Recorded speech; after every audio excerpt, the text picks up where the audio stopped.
in the streaming world of what he believes to be of quality. But there is, unseen by most, an episodic horror-based TV show. A show that still holds up.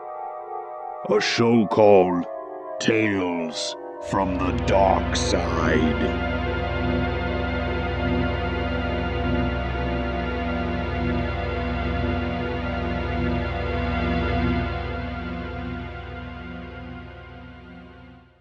Are we prisoners in somebody else's lousy play?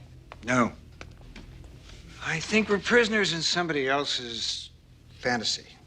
Hey, what's up, and welcome back to Talks from the Darkside, the podcast where we talk about Tales from the Darkside, the 80s horror anthology television show created by Richard Rubenstein and George Romero. I'm Joel Lascola. I'm Sean O'Rourke. And I'm Chris Barr. Today we're talking about Dream Girl, directed by Timna Ramon and written by Timna Ramon and Barbara Paul, and premiered January 19th, 1986. Guys, life is but a dream, is it not? Shaboo, shaboo. Sweetheart. This episode is a bit of a dream, I guess, or something. It's a fucking bad dream is what it is. Surreal nightmare. David Lynch is somewhere just shaking his head like, yeah, guys, you missed the boat on what I was doing this entire time. This is not what I was trying to do. Do not sully David Lynch's name with comparing this to him. I feel like they were trying to pull some Lynch shit with so this. this would have been right around Blue Velvet. Yeah. Feels about right. Yeah, about Ish, same right around there. So Twin somebody, Peaks. yeah, but I mean, there is David Lynch here, and it's like it's easy to just say, oh, it's weird, so it's David Lynch. It's like, but they're going for a very surreal, Yes. sort of tone here, where it's like David Lynch brought that into the mainstream a little bit. Yeah. And I think it's like you can't deny there's something going on here. Some kind of influence. Yeah, because like you're right, Chris. I'm not just picking him out of the hat. There's a Yeah. very specific reason why I'm saying that. 'Cause these Exactly, camera yeah. angles, the atmosphere is heavily. If it's not influenced by him, I would be totally shocked. Yeah, and it's like they're getting like real cute with like just the effects here. It's very stylized. Yeah. There's like slow motion here that we don't see a lot through the series. There's also like people acting in slow motion, but it's not slow motion, which is Mm. interesting. If you can't tell already, there's some weird stuff going on. Yes. In this episode. Yeah. Yeah. Also, too, it's like I had to check before the episode, before we started recording. This is the second lowest rating throughout the series. What's the first? It's season 4. Okay. Oh, Yeah, okay. yeah, that makes sense. But this is a 3.9 IMDb. Mm. Where it's like usually the average around like high 5s, low Yeah. 6s. But yeah, there's we're not hitting 8s here. No, but like When you go under a 4, that's something's Rarely amiss. is it actually good. It's like, okay, there's a reason why this is rated so lowly. Yeah. I literally just said in the previous episode that you can do like a comedy episode, and I personally do not like those ones, but like knock it out of the park. And this is a very serious, surreal episode, and it just falls flat on its fucking face. Yeah. In my opinion. Yeah. And it's like you can do those too. It's Yeah. like you can do the experimental episodes, but like just pull it off well. Which the show does do. I mean, I gotta give it to that. It's always trying something different, and maybe it doesn't always work, but at least they tried. Yeah. Different And things. it's like it's easy to dig into the episode, be like, this sucks. Yeah. This is the worst episode ever. Well, yeah. But it's like here, it's like I think the fun we're gonna have today is like going into it and like seeing why it didn't work. Yeah, 100%. Because like I will give them credit for trying something different Right. and trying something new, because it's like if they're all like the same formula every episode, it's like it gets boring. You need to have a beginning, middle, and an end, though. That's and true. You need to like hit your point and like and like make it so. I mean, there is something to say about leaving it ambiguous to a degree, but we'll talk about it. Not Yes. this much. Yeah.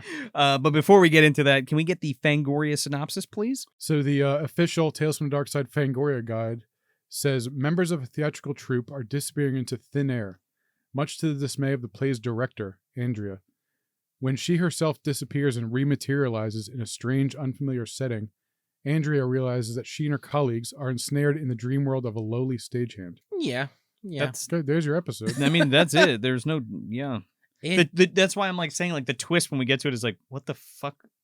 Okay. It's like that synopsis explained the episode better than the episode does. Yeah, 100%. Right? Because this is like an episode that just like it tries to take you on a journey, but it just like there's a lot of like words missing or like sequences that just don't really like come together. And by the end of it, I think I understand what they're trying to do by making it kind of spotty. They're trying to throw you off. They're trying to throw the characters off by making it like, wait a second, what the hell's happening here? You know, the way we kick it off is kind of like we're in reality. It's this director and she's having this conversation. You're like, okay, yeah, it's going to be a theater themed episode. You're thinking.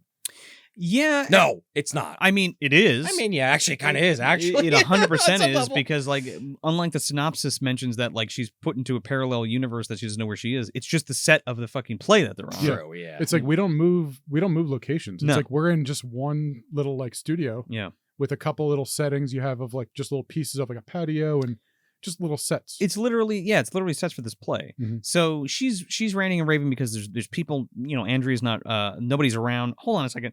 Before we get too deep into that, Andrea Caldwell, played by Carolyn Seymour. This is the voice of Aisha Khandisha, seductress of men. Oh, okay. From the Trouble with Mary Jane Yep, episode. that was just a couple episodes ago. Yeah. So that I just thought that was funny. This is the voice. This is her. And it's kind of crazy because like going through her IMDb credits, it's like, yeah, she did a couple things of like acting. She was in like one of the Elder Gods in Mortal Kombat. Oh yeah, I did read that in Annihilation of fucking course. Yeah, we talked about it on the Trouble with Mary Jane episode. Oh, did we? Okay, Yeah. okay. She does a shit ton of voice work. Yeah. Like she's done a ton of video games and cartoons and Yeah, stuff. a lot of like Mass Effects. What else? Gears of War. She's like all over the place. Oh, she was Jet- the queen in Gears of War. I Yep. did read Mhm. that. Yeah. Also like a lot of Star Wars games too. Yeah, she was Shmi Skywalker. Oh no. Was Shmi a seductress of men as well? Shmi. Yeah, of sand people. But yeah, it's always neat seeing people not just go from just like different roles in acting, but like also doing like VO work. It's Oh, yeah. cool seeing like, oh, they were in this. And, Oh, sure, yeah. 100%. So Andrea is ranting and raving on the set because everybody's gone. The director's gone, the stagehands are gone, the electrician's gone. There's people gone missing. Like they've been missing for weeks because there's like newspapers with like Yeah. Yeah, there's like a magazine with like a missing actress. Yeah, like that publication took a while to Yeah. get put out in the Right. in the paper too. And there's a janitor there, played by Lou Cutell, who is the amazing Larry from Pee-wee's Big Adventure. You have something you want to share with the rest of us? Okay. Amazing I Larry. didn't catch that. Yeah. Wow. Oh, that's funny. Yeah, so that's like immediately what I recognized him from. Otto. Yeah, he's Yeah. also the butcher in My Mom's a Werewolf. Okay. If anybody's seen that. I didn't catch that either. Definitely want to cover that one. Yeah. But yeah, he plays Otto Schrog, Schrog, and he's a fucking janitor. Yeah, Right, the sleepy janitor. He's a sleepy janitor. Was he got a bed or a couch there on this fucking play? He's definitely not working. It's like all he has to do is literally his only job is sweep the floor. Right. Yeah, And there's shit like all everywhere. over the place. And Yeah. she even said that. She's like, "What the fuck aren't you cleaning this up, you little shit?" Well, he's very tired, Joe. he is a sleepy man, isn't he? Yeah.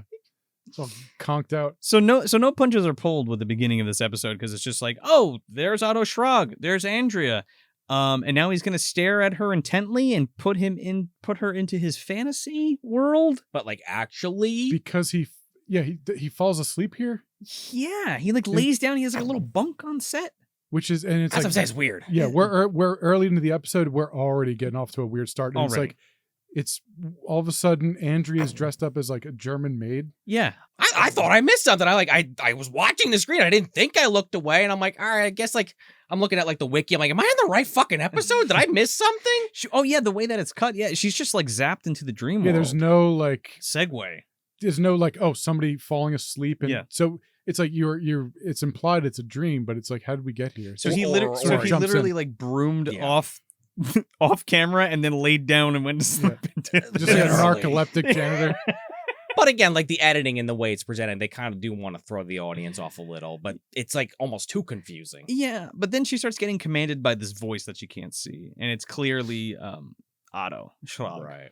And it's telling her to like do stuff, and it like puts her into this scene, and she's like, "What am I doing here? What's going She's on?" like serving, and then he's at a table on some like patio. With It's the- a set. With the blonde that Yeah. disappeared. Right, yeah. And The it's other like- actors that have gone Yeah. missing. Yeah, so you have the janitor and the missing actress eating lunch together, and then Andrea, the director, is like serving them lunch, and then he's barking orders at her. I know it sounds weird, and it is weird. You silly cow, come Yeah. and bring me my tea. He's talking like Andre Toulon. Yeah. And like they're all kind of looking at each other like that it like there's a feeling in the air like it's not adding up, but also like they're just kind of going along with it. They're also kind of mechanical, especially Yeah. Andrea in this, because he's like willing her to like act Mhm. in this stupid thing. So like the whole thing here is like he's he's controlling them to act in his own fantasy play.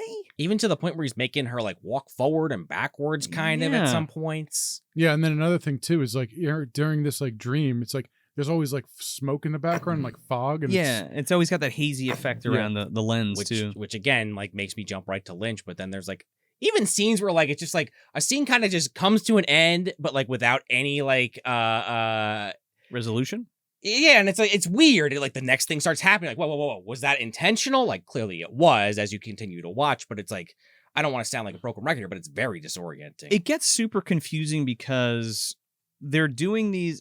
So let's set that up first. The reason that they're there is because Otto Schrog, Andre Toulon. Andre Toulon. Oh my God. He's like this loser character that like was apparently like shit on his whole life, and we get a backstory like from another character besides Otto. Like we don't see his backstory or really know his motivation, just like an offhanded comment made by another character. Right. But what's even weirder is that like it starts to be a dream within a dream, because after this scene, Andrew's the only like strong-willed one enough to be like, oh, what the fuck? Like, why am I doing this and all this she's stuff? a little more aware compared to everyone else. She even says like, where the hell am I? What is going on? You will only speak when spoken to, ya.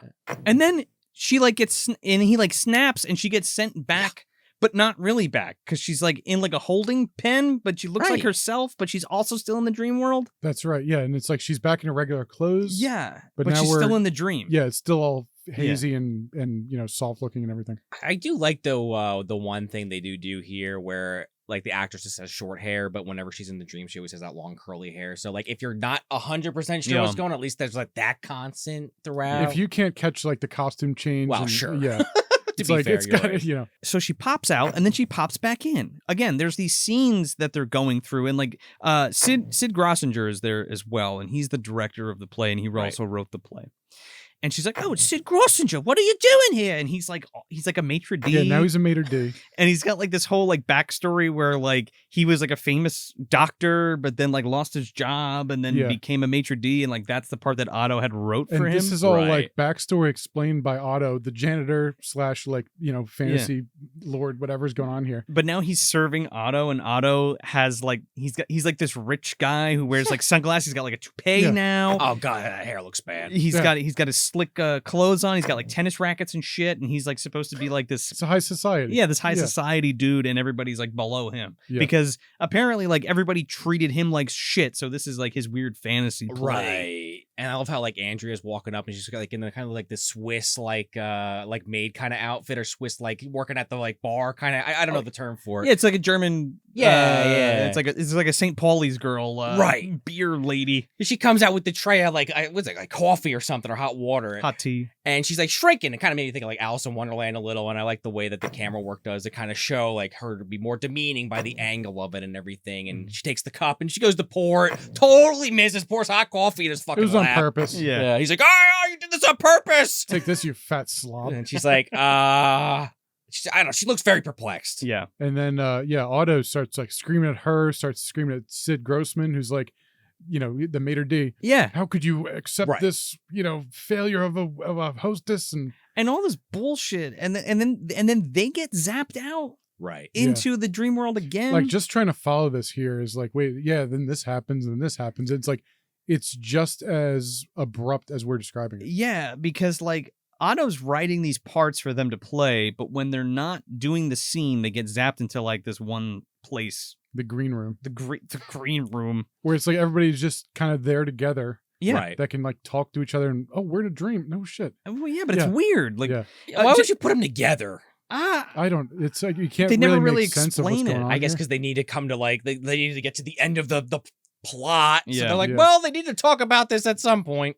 Just real quick, Sid Grossinger is played by John Cedar, who actually wrote The Manitou. Oh wow! So that which comes up again. Which I thought was kind of funny. Yeah, he also stars in it too as a doctor. So then we get the plot dump of all of this. So this is where we actually learn what's happening to them, because Andrea's like, "What the fuck is going on here, Sid? They're in the green room, dream room, whatever you want to call it." And he's like, "What's happening, Sid?" And Sid's like, "Well, you remember that guy Otto, that fucking janitor?" And she's like, "The slob that pushes the broom." And he's like, "Yes, that one." Well, apparently we're a part of his fantasy. now. We're stuck here somehow. And I've been here for, I don't even know how long I've been in this state. So somewhere he has to be asleep. Am I wrong or right? Yeah. I'm yeah, waiting. no, that makes sense. Yeah. They even go into that later on. Yeah. I'm waiting for S.H.I.E.L.D. or the FBI or someone to walk in and just put two between this fucking guy's eyes because he's got some kind of mutant powers going on here. Yeah, but like towards the middle of this, we're like, okay, so we're in the fantasy. Right. But then it's also a dream. And it's like, well, then if that's what's happening, everybody needs to be unconscious somewhere. Yeah. It's like, well, this obviously is where Christopher Nolan got Inception. Right. Well, that's what I was thinking. Yeah. All you're missing is like the little top. Yeah. But they also didn't get the information from Nightmare on Elm Street where if they just like hurt themselves, they'll wake up, stick their Oh, that's arm on a right. hot pipe or something. Yeah, they should do that. Yeah, wake up. So then they get zapped back into a new scene. And it's the blonde, and it's Sid, and it's Andrea. And like now Schrog has like a mustache. And Sid he's like a fucking shoe shiner or some shit. And he's like, yeah, you're a piece of shit, aren't you? Yeah, and He's now like, aren't you saying, you said all this bad shit about me, and now look what you are. And he's like, yeah, I'm sorry, Air Schrog. You're right. I'm a scumbag. Yeah, and like now Otto's explanation to Andrea is, oh, he was so unsuccessful and so untalented that he became a beggar. He became a So that's like my he's just like God. rewriting his own like fantasy world. Yeah. And I think Like just on the fly. Like, oh, he was mean to me, so fuck no, him. well, yeah, screw him. All right, Well, he's a beggar right. now. Sid also mentions like, yeah, I guess Otto has the power to do this because he was made fun of when he was a kid or something. And she's like, well, why are we here? And he's like, I don't know. Maybe we're on the set of the play because it reminds him of being in Germany or something. And it's literally that's kind of how it's like said. It's like, That's all it. right, what's happening here? Who knows? I don't know. Maybe he was always a mutant. We don't know. I mean, what? I don't know. I guess he's a mutant of some kind, right? Then it's kind of like the final scene where they all get together, where now we're introduced to the electrician guy who's like a gardener or some The man some in shit. overalls or Yeah. whatever. And he like grabs Andrea and he's like manhandling her. And then like Schrog walks up with the blonde and he's like, unhand you animal. And this might be the weirdest scene of the episode. Yeah. Because it's like they're like fighting over her. He's like, let go. No, you let go. And then everything slows down. It's fucking There's weird. more smoke and everything going on. It's like they all band together to get out. Because like Schrog is controlling them, and then it's all slow mo. So like Sid goes to so Schrog grabs the blonde and goes to pull her out, and then Sid goes and grabs her, and then the electrician grabs her, and then Andrea grabs her, and they're all pulling against Otto, and Otto's like kind of willing them back. He ends up disappearing, and then they go back to the fucking dream green room. And they're talking about it again. Yeah. And they realize like they're all prisoners and like Yeah. they're all stuck here in his dream. But it's like, who knows how they came to that conclusion. Aren't you the electrician? Yeah, so I worked on a ship and Otto wanted to get a job on the ship. And I told him that he was too much of a wuss to go get a job on the ship. And now here I am. And it was so bad that he was so embarrassed and he couldn't do it. He couldn't hack it. And so he became a janitor. Again. And so that's like the real story.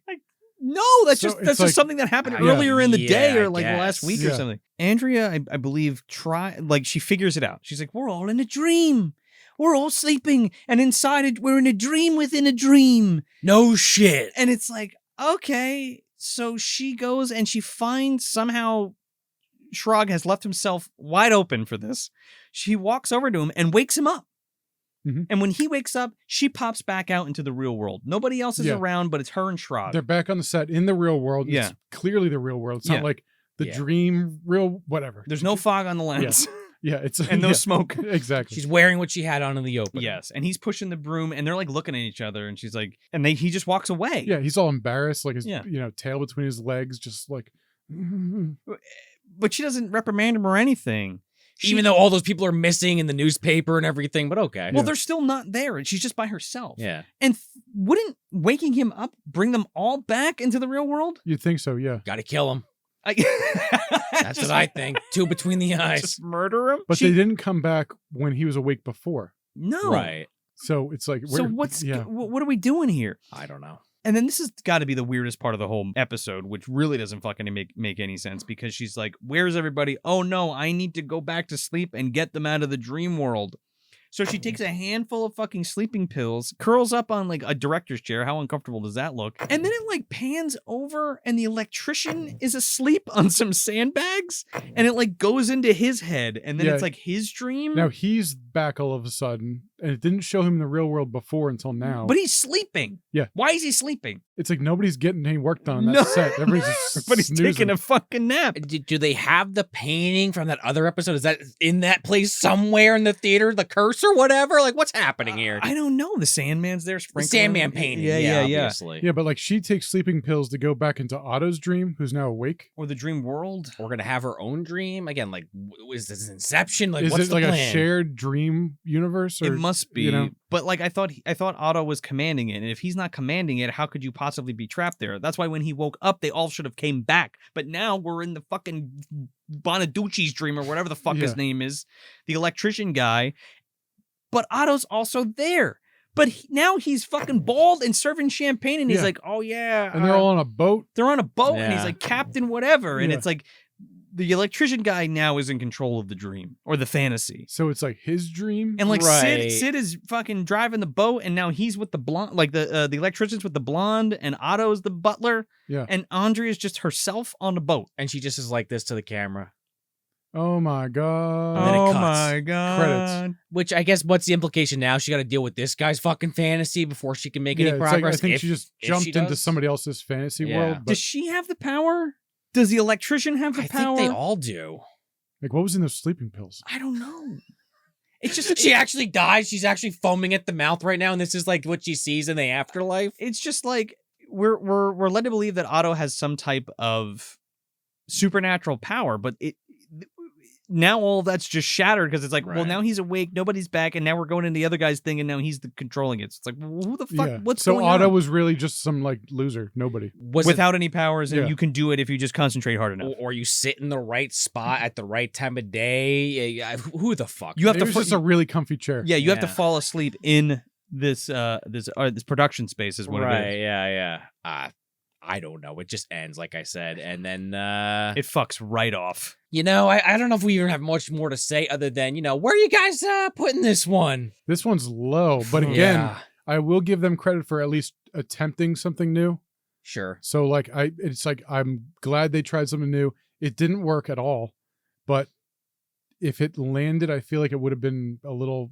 This could have been a good episode if it, was good. It just, but you know what I'm saying? It's yeah, like no. it fell apart. It wasn't explained. It was written not well at all. No, 3 And, writers. Yeah, 3 writers on this. I don't know what happened, too many cooks is what it sounds like. but you think one of them would How have could been you- like, "Hey, this isn't really. You don't really tell everyone what's going on." Or like navigate it, right? It Yeah. just feels all half baked, and it feels like all of those like there's ideas in there, but none of them actually come to fruition, and like they didn't know what to do at the end. They're like, I don't fucking know. Yeah, it's like they kind of just like phoned it in, maybe. Mm. But it's like, yeah, if they wanted to go for that weird, like experimental, surrealistic, yeah, vibe there, it's like that could have been done.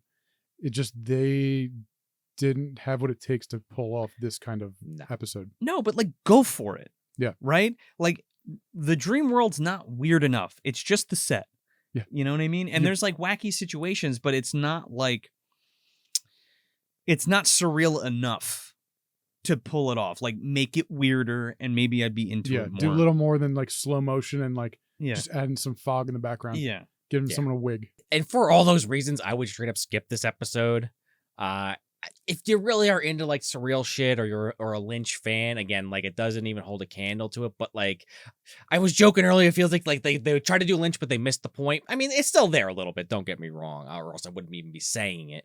But it's just like really confusing. Maybe if I watch it a couple more times, it'll make more sense. But there's so many things in the world I'd rather watch than this episode multiple times. So I just fucking skip it and get to the next one and call it a day. I think my problem with this is that it's trying to be smarter than it is. Yeah. I guess maybe that's what I'm trying to say Yeah. almost. Like, because Lynch, say what you will about the guy, but everything has an intent. All the things he does, it doesn't just come out of his ass. It's like, no, there's a reason why he's doing it. And I feel like not to just keep beating that point home is like, yeah, David Lynch, it's weird camera angles, and it's like foggy, and it's a dream or something, weird. And it's like, no, it's a little more nuanced than that. And, again, I'm not trying to focus on Lynch. I guess I am a little bit too much here. That's not really my major point. It's just it's muddy. I don't want to keep using that word we used in the last couple episodes, but it just it's muddy in the sense that you're just like a little you're confused for a little too long. And when it finally starts to be explained, you don't care anymore, I guess is how I came off on it. I think the thing that it does the worst is explain Otto Schrog, and then totally does a 180 on it at the end. And it's like, if we got a little bit more backstory on him and like how this all kind of came to be, and didn't do that weird fucking you want to like what the twist should have been, which I guess is it was that guy's dream the whole time. Oh, like if it was more clear that if it was more clear, if that's what's going on here, because that's what we're talking about. I'm like, is that what's supposed to be happening? Like it was the electrician's dream the whole time, but what the fuck is he doing, falling asleep on the job? Right. And then he was missing. Or whatever. Like he's been sleeping for weeks. It's like head scratchingly confusing. He went into the beyond, obviously. He got sucked into that painting. And yes, exactly. But it's also like everybody's gone missing rather than just like Schrog is like maybe knocking these people out or like doing something to their food or something, you know what I mean? And we're expected to believe that like all these people are just asleep somewhere. Especially because like for all intents and purposes, if the fucking electrician is asleep in this place, Sid has to be asleep, the blonde has to be asleep, and they're all somewhere around here. You know what I mean? It just doesn't jive for me, and it's man. like, look at go back a couple episodes to the Satanic Piano. Yeah. Okay. It's like we have like one like villain kind of pulling the strings behind everything. It's like that's what could have been done here. Mm-hmm. And then just play with like that dreamscape world a little bit. It's like you could do that too. It could have been done way better. Yeah. And I feel like they changed their mind halfway through writing this, or like a 3/4 of the way through writing it. And they're What like, if oh, they just passed it off like a baton, like writer to writer. They didn't talk and to a each other. chance They to just save wrote it. a piece Yeah. of each, and they just cobbled it together. They And just that wrote was a third of it, Yeah. And it's again, I will give them credit for at least trying something different. Sure. But sure. It fell on its face. I mean, sometimes, this had to fall on its face for other episodes to run, I guess. Yeah. So thankfully there aren't a lot of 3.9 rated episodes. Until we get to season 4. Right. But so couple little gems from IMDb comments or user reviews.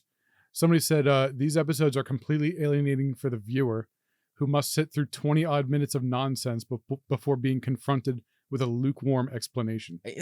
They nailed it. That It's person like, nailed there it. it is. 100%. And it's like that's some of these. It's like where some of these are just a slog to get through, but then others are just so much fun. Yeah. But it's like this is not a good one. It's also that weird thing, and we haven't talked about it in a few episodes, but like season 1, there's like a couple episodes. Like I know we would joke about Jid No Chaser, but like that, maybe one other one is like, eh. Yeah. But like the rest are great. This season is like a little bit uneven. It's just like we're 14 episodes into this, and it's like, man, like there's some really good ones, but man, there's a lot of really uneven or just flat out bad ones. I think, so far, I mean, maybe the back half of this is fucking amazing. We'll find out. I think Effect and Cause and this one are the only ones where I'm like, okay, I'm good. Like I never like them, and those are the ones I really don't pay attention to if I'm spinning it and I'm working or something. I think that's it. I mean, the only other comment from IMDb was this is just funny. Somebody said the only thing dreamy about this are Carol Seymour's legs. She's got some good stems, dude. I don't even own a mini skirt. Yeah, that's and there's her episode. You got some good legs. Exactly. She is Aisha Khandisha, seductress of men. And the matriarch of the Locust in Gears of War, like we said. So yeah, she's got it going on. But Chris, you have some Midnight Madness shows coming up. You want to tell us a little bit about that? Yeah, so I got some more Midnight Madness screenings coming up. So about every 2 weeks, I'm doing horror screenings in Red Bank, showing the weirdest and wildest movies you'll see. So check out what I got going on my Instagram, tape_hell. We'll have little flashing lights here. So, check out what I got going on, and, hope you can see it. Yeah, man, and you got a show coming up on Saturday, February 17th at 10 p.m. You're kicking it off with Night of the Creeps and Hagazusa, and then you're following it up with The Monster Squad and The Black Coat's Daughter. So you got a little Fred Decker double feature going on for you. But yeah, if you go check out these shows, what Chris does is he pairs up these movies, and then you can pick which movie you want to watch first and which movie you want to watch second. So depending on how you're feeling, you can match it up any way you want. And as always, you can get your tickets now at Basie Center Cinemas at 36 White Street, Red Bank, New Jersey. And again, make sure you follow Chris at tape_hell on Instagram to get all the updates for all the upcoming shows. But yeah, get your tickets now. We'll see you there. So yeah, that's Dream Girl. Let us know what you thought about this episode in the comments, and like and subscribe if you haven't, if you're watching on YouTube. And if you're listening on your favorite podcast app, do us a favor and leave a 5-star review if you're digging the show. But until next time, I'm Joe Lascola. I'm Sean O'Rourke. And I'm sleepy. I'm Chris Barr. Tales from the Darkside is always there, waiting for us to watch it, waiting for us to hit play. Until next time, try to find it on DVD and watch along with us.